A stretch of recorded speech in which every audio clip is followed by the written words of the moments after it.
காலச்சக்கரம். 20 வயசுல இதுதான் வேணும்னு தோணும். 30 வயசுல இது வேணும்னு தோணும். 40 வயசுல இதுவே போதும்னு தோணும். 50 வயசுல இது இல்லைன்னா கூட பரவாயில்லைன்னு தோணும்.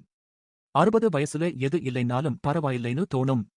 70 வயசுல எதுவும் வேணாம்னு தோணும். காலமாற்றம், காலச்சுழற்சி, காலநேரம். பிடிவாதம் எல்லாம் முடக்குவாதமா மாறும். ஆணவம் எல்லாம் பணிவா மாறும். அதிகாரம் எல்லாம் கூனிக் குறுகி மாறியிருக்கும். மிரட்டல் எல்லாம் கப்சிப்னு ஆகியிருக்கும். எது வேணும்னு ஆளாய் பறந்தோமோ அதையே தூரமாக வைத்து பார்க்கத் தோணும். எதற்காக ஓடினோம்? எதற்காக ஆசைப்பட்டோம்? எதற்காக எதைச் செய்தோம் என்ற காரணங்கள் எல்லாமே காலப்போக்கில் மறந்து போகும். மறத்துப் போகும்.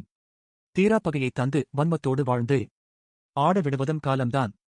அதன் பின் ஆட்டத்தை அடக்கி மறதியை கொடுத்து ஓரமாய் உட்கார வைப்பதும் அதே காலம்தான்.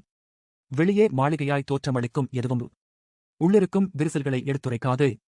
வாழ்க்கையில் பக்குவம் கிடைப்பது அவ்வளவு எளிதல்ல. அதற்கு பல அவமானங்களை கடந்திருக்க வேண்டும்.